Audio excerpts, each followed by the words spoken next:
Promising Practices for Health Equity podcast, brought to you by the Interdisciplinary Research Leaders Program, a national leadership program of the Robert Wood Johnson Foundation.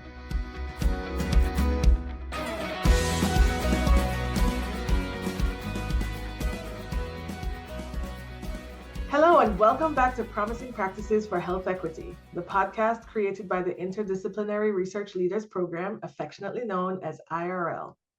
I'm your host, Krystal Lee, and today I have the pleasure of talking with my co-host, Dr. J. Robin Moon, who is the Associate Director of Research, Evaluation, and Dissemination for IRL. Hey, Robin. Hi, Krystal. Great to be here with you alone. This one is going to be a good one because what we're doing today is we are reflecting on the conversations that we have had with our fellows and alumni about the promising practices that have emerged from their work with on their IRL projects. So I'm super excited to hear your insights and to share my own. And we would also love to hear from our listeners about the things that they have taken away from our podcast over the last couple of seasons. So how about we get started with our own promising practice, Robin, of our check-in. What's our check-in question today?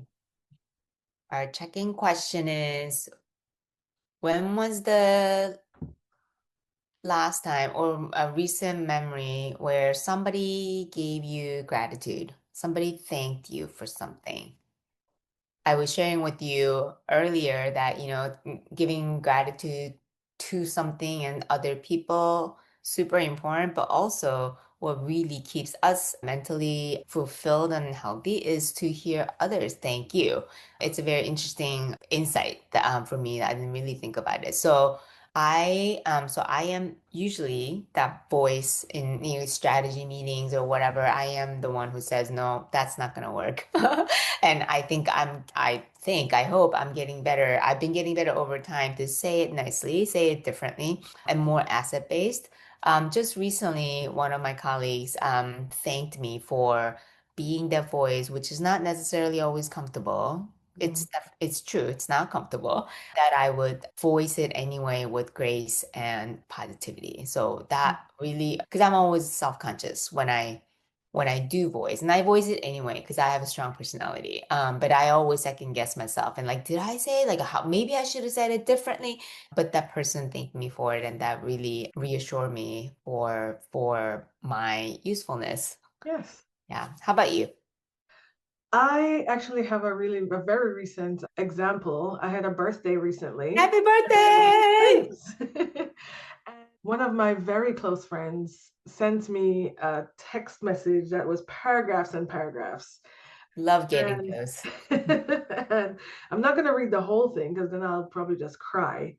But it was a really beautiful acknowledgement of the results of the personal journey that I've been on over the last few years. I have been really intentional about being reflective and, trying to be the change I hope to see in the world. I have been really influenced by our work in IRL on restorative justice practices and my own work on anti-oppressive principles and Shawn Ginwright's book, The Four Pivots, and thinking about what is the world, how do I want the world to be? And recognizing that I have to be an example of that.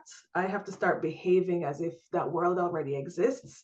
And so what does that mean for how I show up, how I do things, the expectations that I have for myself and for others and so on. And so I've just been on this personal journey, just working, on myself, with myself, sharing what I can when I can.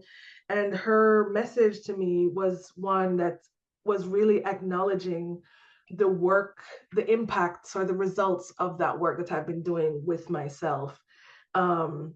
She one of the things that she says is the journey within yourself that you have shared has been a gift to everyone around you, especially me. And that was such a beautiful sentiment in and of itself, but it really landed with me because it has been a very hard journey to be different than I have been trained the last several decades of my life. Mhm.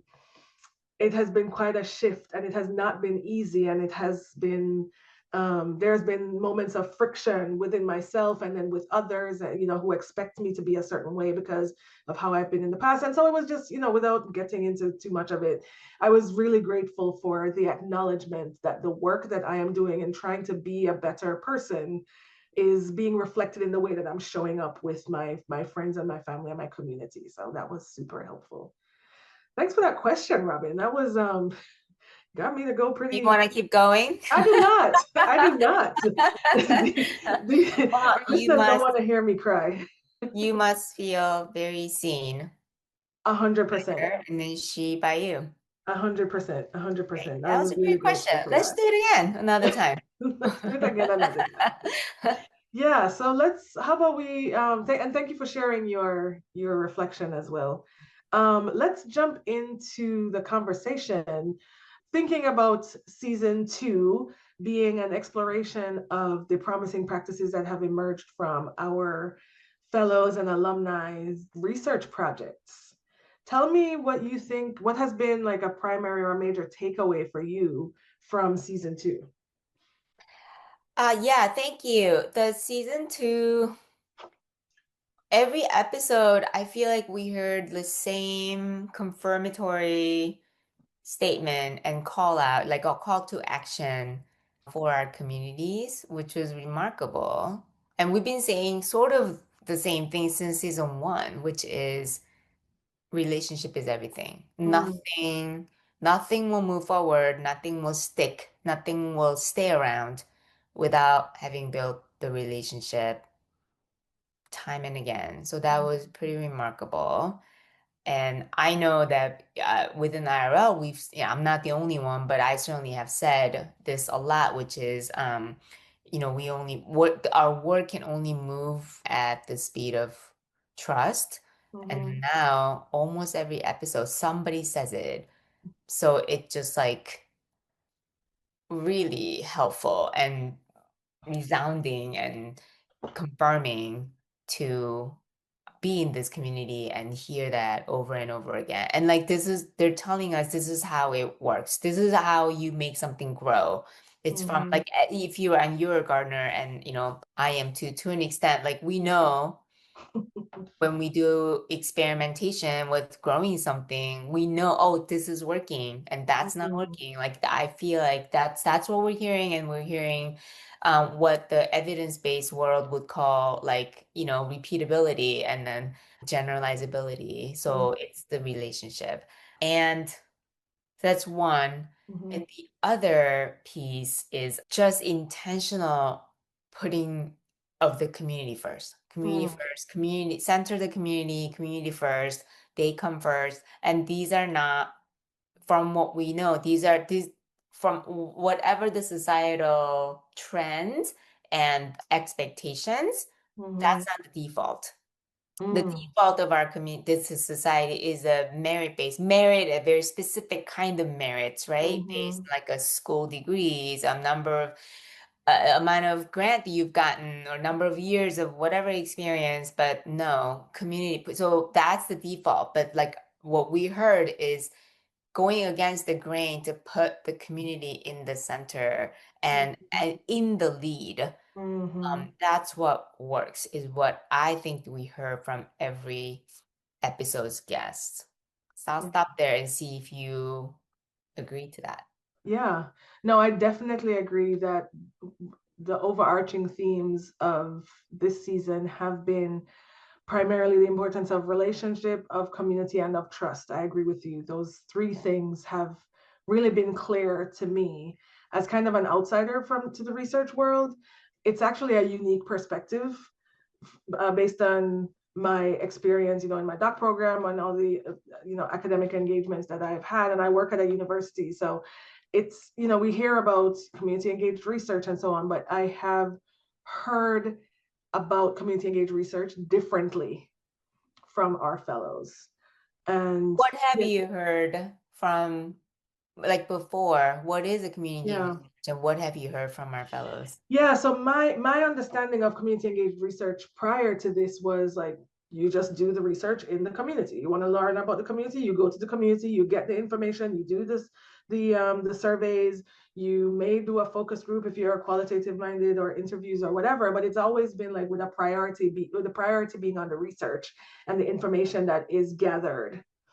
And one of the terms that I learned through my IRL work is about like extractive research, and that's generally, the kind of research that I've been. That's like the default. Yeah. That's like the default, yeah, that I've been exposed to prior to my IRL work. Got it. But with the fellows and teams in IRL, and especially the ones that we've talked to generally across the IRL cohorts, we've really I have seen that community engaged research can be done in ways that, to your point, truly center community and take the lead from community. I think back often to the conversation that we had with Team ATL Grove Park, where the fellows talked about how it's easier. Erin specifically said it's actually probably better practice to teach a community member how to do the research project than it would be for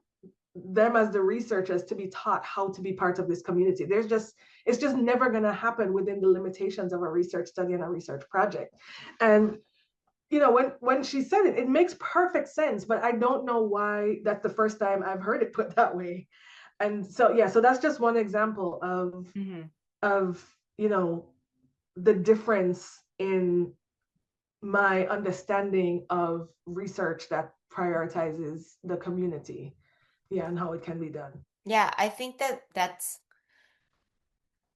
I'm gonna guess from the communities that I'm part of and from the years of experience, I think that's probably how everybody would see your prior knowledge of community research and how like this can be, not only can it be done this way, but this is a better way. This is a promising practice, is what we heard, I think. And like when you do that, a Team Hawaii, Team St. Louis, I mean, actually all the teams told us that the issue that they want to work on, the community's issue they want to improve, they know better.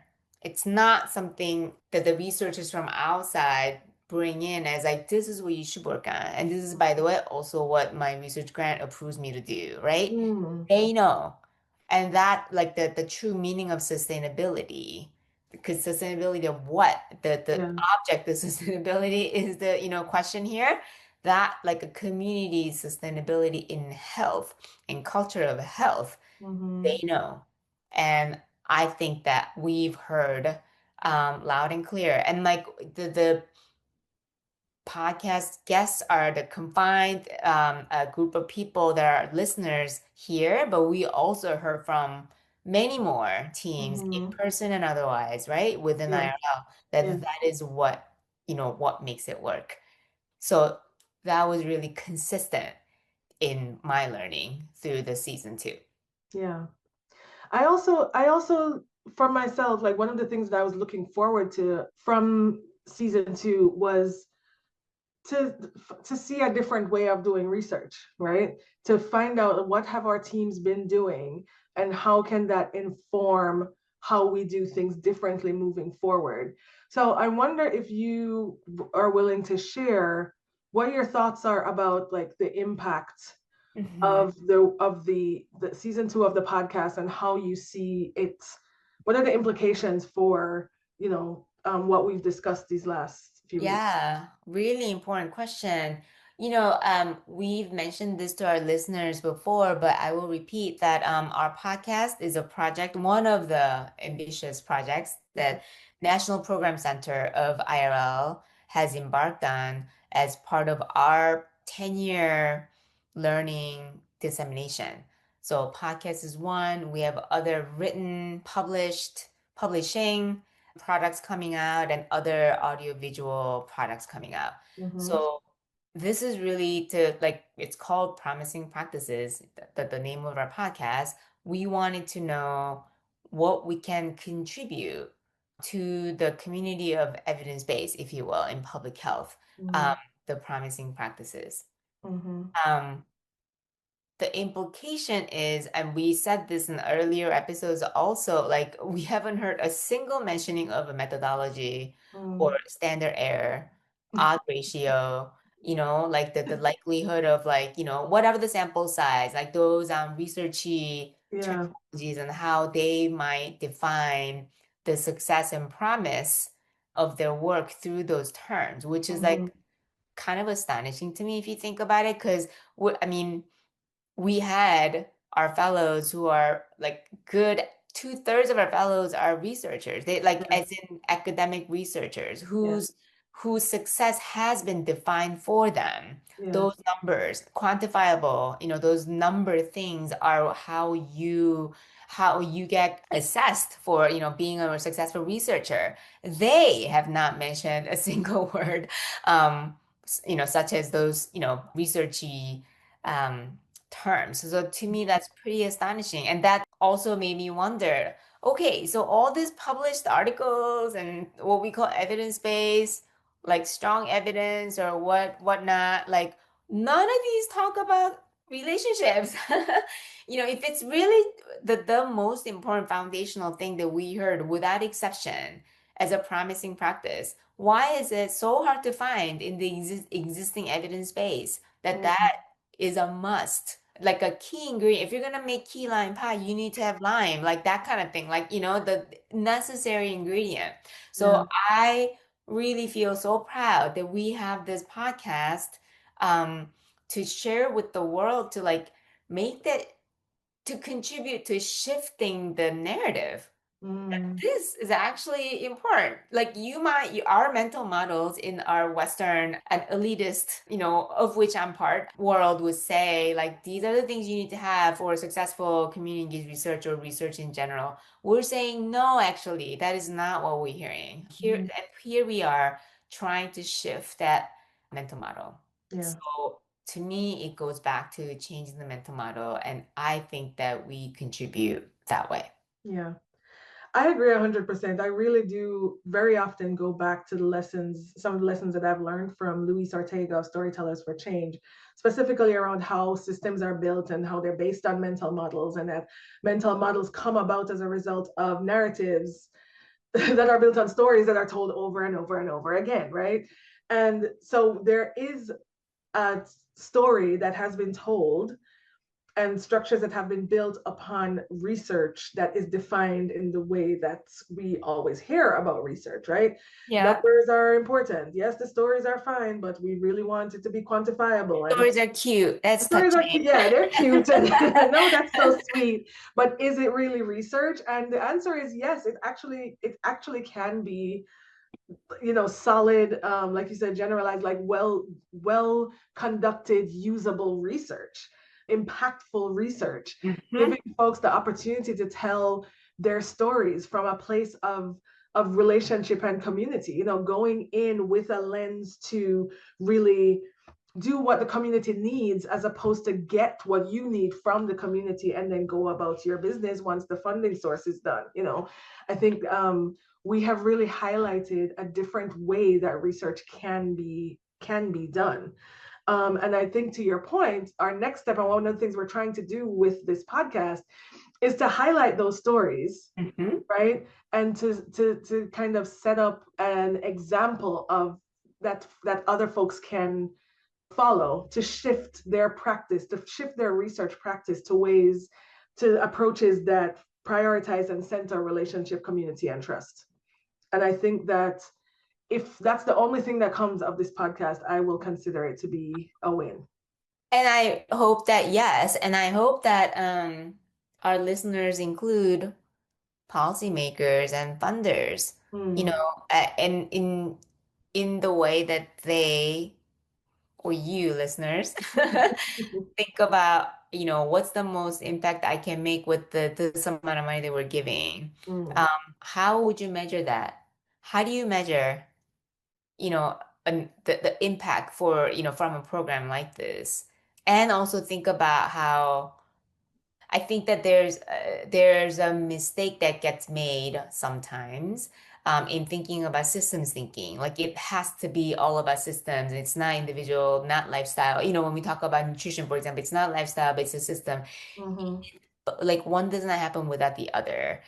So when we make system change, like leaders or the fellows from IRL have experienced this thing. It's like a leadership development program. But that's like, okay, but that impact is not big enough for the money or the investment that we Mm-hmm. made, for example. Yeah. We also learned that to transform the world, we got to transform ourselves. And that is what we see happen. Not, yes, absolutely through our fellows, but also within the community members. Mm-hmm.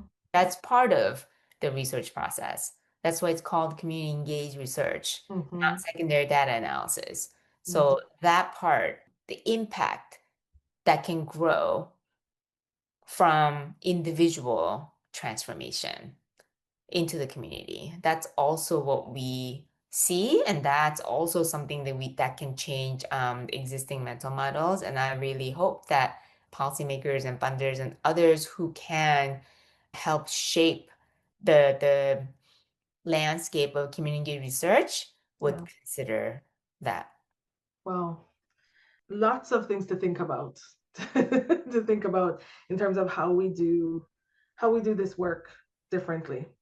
One of the things that we talked about in our work with Practical Radicals and For pivot. Shawn Ginwright's book called Four Pivots, thanks, is about the importance of having a vision, right, for how you want to be. It's one thing to dismantle and unpack and be anti whatever, but even if we achieve all of the like undoing, what are we moving towards? What do we create afterwards? So I think it's important for us to spend time while we are unpacking and unraveling these systems that don't work for us, to also create vision for what the world can be, for what research can be, for how research can be done.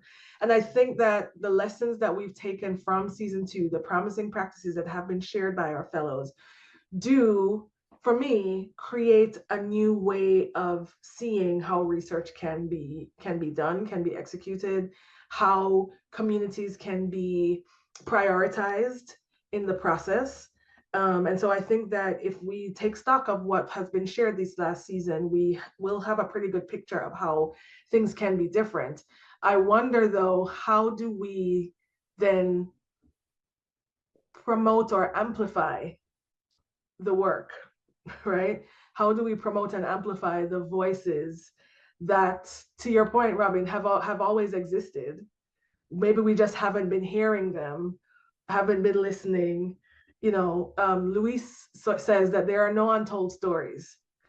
There are just stories that we haven't necessarily heard. And so I wonder what you would say about how we are amplifying or move forward to continue to amplify the lessons that we've taken from season 2.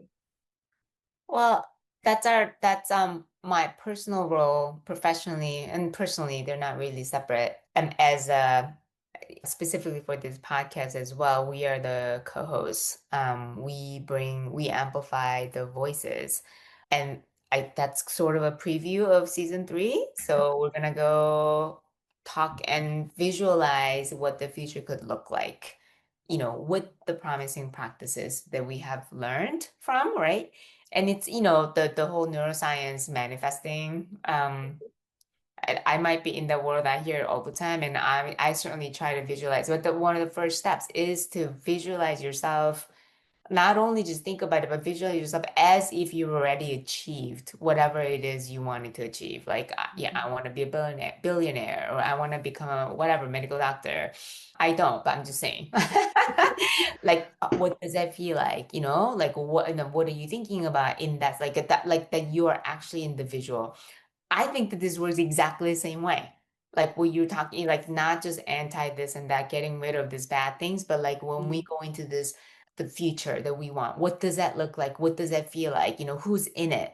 What does it smell like? All of that. I think that we are going to bring that in season 3. through a lot of the things we've already done with our fellows in audiovisual, multimedia, all kinds of things. So yeah, so my role, back to my role, that's amplifying. That is the connector role I personally feel so privileged to play, to bring this stories that might or might not have heard of all these voices, we amplify so loud and clear into the season 3 and beyond. Yeah. I think the points you made earlier about transforming the world by transforming ourselves. That's think great. Grace Lee Boggs, by the way. No, I didn't say that Boggs. first. Yeah. Got it. Thank you for amplifying Grace Lee Boggs' words. That sentiment really connects with me because I think the way that I am trying to change the world and create the world that I want to see is by being the way that I want people to be. So, as you know, I'm an eldest child, I'm an eldest daughter of an immigrant family, and it has been one of the identities that has been salient in my life, across my life, to be an example for my younger siblings. And I have lots of practice in that. And that's how I connect with the work that we're doing here, is to try to figure it out for myself and then be that example. And to the point of your question earlier, which is serendipitous that you asked that question, like for my friend to be able to see the impact, to see the impact of the work that I'm doing, even though we're not necessarily talking about it regularly, proves to me that it's working. Me being one person trying to demonstrate or trying to just live the life that I think is, a way of, or to be the way that I think people should be in order to change the world. And for it to be noticed, I think is step one. It's a small step, but it's a step in the right direction. Because what I hope then is that, you see me doing things differently. Maybe you try something different as well. And I'm hopeful that all the folks who are involved in community engaged research in whatever way can see our IRL fellows and these projects and the lessons that we've learned, the promising practices, can see them as examples and try them. Try whatever will work for your project and push and make the argument that we can do things differently, and the work can still be good. It can also be better if we, again, prioritize what we think is important. And for me, that's relationship, community, and trust, as we've talked about in this context. Be the change you want to see in the world. It's Mahatma Gandhi. Well, not exactly those words, but he said that. Yeah. I think it's easy for people to throw the words around. I think it would serve us like really to embody it. Yes, to do some reflection and try to embody that. I think otherwise it's just something that we say that makes it look like we're doing the work, but we're not actually, and I think that can be dangerous. So we have to be careful. Yeah. We have to be careful about how we're doing. There's also the theory called social yeast theory. It's a thing. We will include that in the podcast notes. And I'm a baker, so I know. Like, let's say if there's like 1,000 grams of dough, sourdough starter or yeast is like, yeast is actually even less because it's chemical. But sourdough starter would be like 100, so like what, 10%, not even. Then what happens, right? You make the whole, so this podcast, an IRL community, centralizing the community and prioritizing relationship building, let that be the yeast for the bread we're trying to bake together. Yes. And that will change the mental model of our community. That's my hope. Nice analogy. Phenomenal. So let's wrap up this conversation in the way we've wrapped up all our other conversations. How are you engaging in self-care as you travel this this journey? Yeah.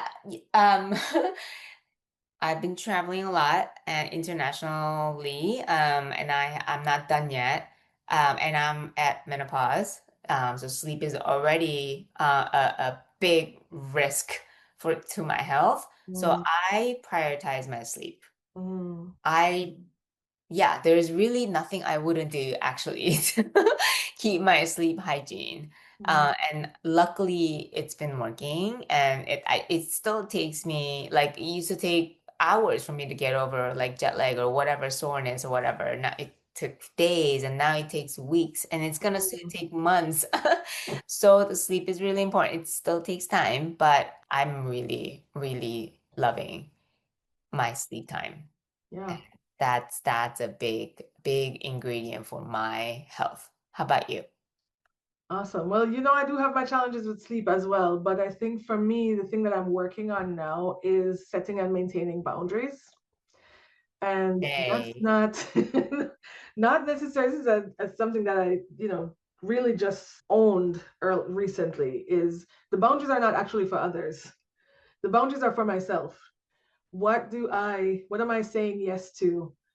How clear am I being in my yes and my no? Acknowledging that no is a complete sentence and I don't really owe anybody any explanations.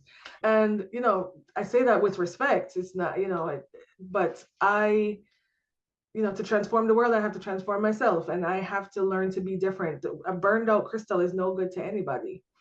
And I really am trying my best to protect my peace and to, set boundaries that are clear, mostly to myself, so that I can clarify for others, what my expectations are about how we're going to engage with each other. And it's hard for me as a people pleaser, and as, like I mentioned before, an eldest daughter and somebody who's used to being the person that people call. And folks are finna start hearing no much more often. And as soon as I get used to it for myself, I actually think it's good practice to care for yourself. It enables you to do more for others or be more effective in whatever it is that you're trying to do. If you're I also, love that for you. So friend, it's a easy journey. to say, I do self-care, right? It's so Oh, deeper than anything that yeah, one man. might verbally say. It's a journey. It's a journey, and it is not simple. I'm saying it as if it's simple. It is not simple. It is every day. It is multiple times a It is day, every day. Yeah. holding myself accountable to the things that I want to achieve. Yeah. So, But as one who's been alongside with you in the last few years to watch you go through your, getting older and then just putting yourself on this journey, crusade almost. I'm very proud of you. So there's oh, a moment of gratitude I'm giving you. I'm so thankful that you're already wise and you have been harvesting more wisdom that you already had. You're just being able to see yourself the way that I see you. oh, you That are really trying to make me get emotional. it's been really a pleasure to see that, and happy birthday. Oh, thank you, friend. And thank you to our listeners. We are so grateful that you have been with us on this journey. Thank you to our guests for sharing your incredible insights with us. We want this to be a two-way conversation. We would love to hear from you, listeners. What promising practices have been impactful for your work? What promising practices have you learned more about since we started this podcast, since you've been listening to this podcast? What promising practices have you been using, or ones that you will try to use in the future? I'm so curious to hear, what is your vision for the future? Share all of those things with us via our LinkedIn page, where we will also share our show notes and the resources that we discuss in each episode. And don't forget to subscribe to Promising Practices for Health Equity so that you never miss an episode. You can find us on Apple Podcasts, Spotify, YouTube Podcasts, or wherever you get your podcasts. Thanks again for joining us on this journey, where every step we take together brings us closer to a healthier, more just world. Until next time, take care. We'll see you in season 3. We'll see you in season 3.